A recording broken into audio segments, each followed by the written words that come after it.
Located within walking distance to Cedar Point and Cedar Point shores, we stayed at Lighthouse Point off the shore of Lake Erie in Sandusky, Ohio during our trip to Cedar Point.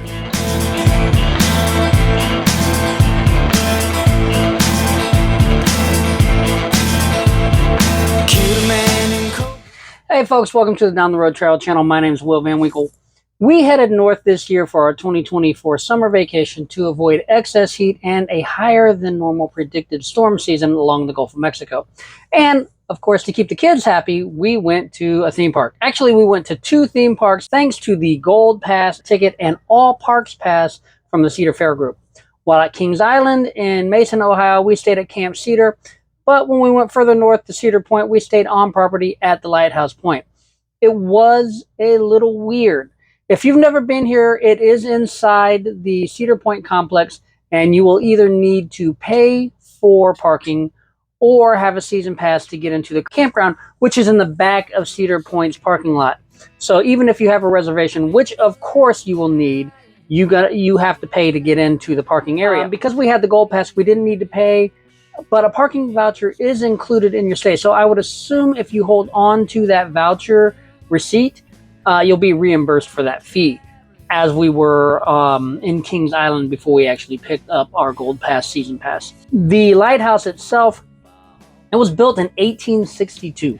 That makes this the oldest structure on the peninsula.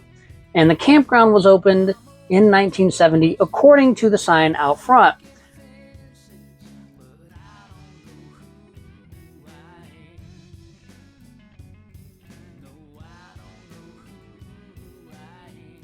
Lighthouse Point has 156 cottages and 145 RV sites with full hookups and cable.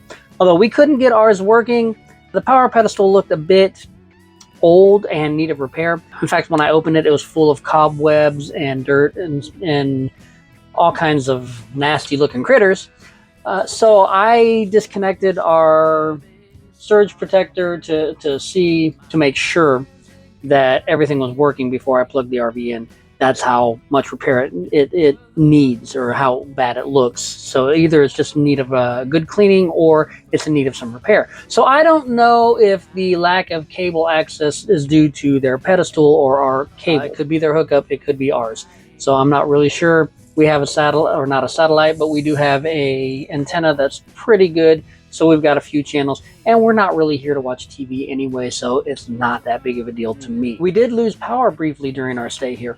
A storm had passed through earlier in the day. It wasn't that bad of a storm, and it was over when we lost power, so I can't pinpoint the reason for the outage. But if you're traveling with pets, it may be something to consider. Not just for this campground, but for all campgrounds. It's actually, this experience has got me looking into pet monitoring devices for our RV now, just in case we run into a longer power outage while we're not in the RV, but Chewy is. There are several good features to the campgrounds. The RV sites have some decent landscaping between sites, creating a sense of privacy. However, the in sites, such as ours, have nothing between them and the roads. So we've only got privacy on one side. Anybody that walks by, we can see them. Anytime the shuttle goes by, we can see that. Sites have a picnic table and a built-in grill. There are bathhouses in the loop, 4 throughout the campground, and overall very nice landscaping throughout the campground. Actually, throughout the entire Cedar Park complex is pretty nice landscaping. The 500 loop looks to be the newest. Those sites have Adirondack chairs, propane grills built in, and a fire pit as well. Some of the sites at the 500 loop are lakefront, adding to the appeal of the sites. Pull-through sites are along the main entry, and some exist in the 500 loop, but most sites are back in. The 500 loop has very little in the line of shade, but pull-through sites along the main road have the most shade. There are some green areas, but a lot of the sites back right up to those green areas. That cuts down on your privacy, but while you may deal with families playing cornhole, tossing a ball, walking to the pool, at least you aren't sitting on your patio staring into the window of your neighbor's RV. You also get early park entry, so you get into the park an hour earlier as a resort or campground guest. So an hour before non-resort guests, which quite a bit can be done in that time. Cabins come in different sizes, with family cabins looking a lot like the old Fort Wilderness cabins. I didn't get to see the inside, but I'd assume by the looks of them, The layouts may be similar if you've ever been in one of those. A lot of cabins are lakefront and have rear decks right off the lake. You could walk to the rear entrance of Cedar Point or to Cedar Point shores or even to the lake. You can take a shuttle. There are several pickup and drop-off points throughout the campground, and there's no shuttle schedule. You just pick up the phone that's at every drop-off point, call and tell them that you want a shuttle, and they'll send the next available one your way. It's pretty easy, pretty convenient. If you're going to the breakers for a pickup, you go to the bellhop and you say you want a shuttle pickup, and then you wait out by where you would drop off or where you would park temporarily while you're checking in. There's a shuffleboard court available. It's first come, first serve. It's located along the main road towards the pool. The pool is decent size and cleaned several times per day. From what we saw, they try to keep this very clean. It has a water play area and a hot tub as well. The problem here is there is one pool for 301 different accommodations. So it does get pretty crowded and a little loud. But let's be honest, we're so close to the park that the pool noise is not a big deal because the roller coasters, the screams, and the train whistles drown any of that out, and there are enough trees to help absorb some of the sound anyway. I've seen no posted speed limits anywhere in the park, but that's okay because there's no bikes, scooters, or skateboards allowed, and I didn't see golf carts either. So even though I saw a few cars moving very quickly, there weren't many people in the streets that could have created an issue. There is free Wi-Fi at the campground, which works fairly well.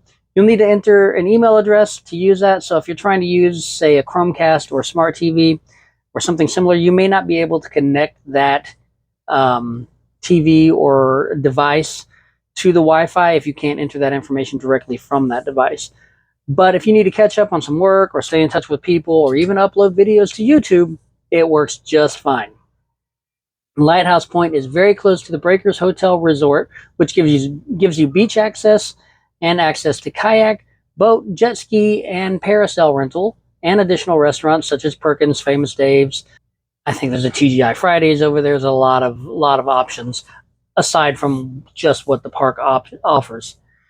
2 laundry rooms are on site that take cards, and the bathhouse that I checked out had private showers and toilets rather than the stalls you'll find at many RV parks. But in every bathroom or shower combo located in the bathhouse next to the pool, I found discarded towels.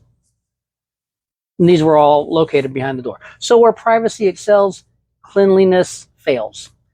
During our stay, Dana and I tried to drive over to the beach access area, but we were turned away because Cedar Point doesn't really want you driving the property. They'd rather you use the shuttles. Cuts down on some of the parking congestion. And that parking area by the beach access is only for breakers, the resort guests anyway. So we went back, dropped off the car, and headed to the shuttle stop. And that's right behind our RV. It takes us less than a minute to walk over there. Our site is site number 245. It was very, very convenient for us. In the office, there's a small camp store. By the way, season pass holders, they get a discount. And behind and to the side of the office, there's overflow parking marked RVs only. Of course, you will find some single cars sitting in those spots because, well, you know, those rules don't apply to everybody, apparently. A downside here, there are mosquitoes. There's a lot of mosquitoes. They're huge and they're out of control. Now, Disney does a really good job of keeping mosquitoes under control, even though they're in Florida. Between planting and fumigating and things like that, here was not the case. Every time we opened the RV door, a handful of mosquitoes got in. So by the end of the first day, the RV, the outside of the RV, sides and front they were just swarmed with mosquitoes. That's why every time we opened the door, some got in. This now has me looking into getting a mosquito fogger for use at future campsites because I know not everybody does fumigate their campgrounds. Just past the pool is a row of cabins, and in between those, there's a small pier where we saw several people fishing or just enjoying the sunset over Lake Erie. So as far as campground activities go, that's it. There's nothing else. I can understand this property is owned and operated by Cedar Point, and they really do expect you to spend most of the time at the parks, but not even a playground. Let's say you stay a week. We're here 3 days. Actually, tomorrow is our last day. I mean, by the time this video is up, we'll have been gone a while, but shooting the video, tomorrow's our last day. We needed to take a day off. There's nothing to do in the campground. So the parks are fairly small. You can do everything in one day, especially with that early entry. So offering very little in campground entertainment seems to be a bit of a bad decision to me. Also, as I pointed out earlier, with one pool serving so many different sites, it gets very crowded because you have multiple people in all of these different accommodations. And while we saw people at the shuffleboard courts, it's clear nobody is actually there to play, but they're just looking for a break from the theme park and something to do. Maybe it's time to update that feature, or they could have added features when they built or remodeled the 500 loop. I'm not really sure if it was a remodel or if it's a new add-on, just to give guests some options.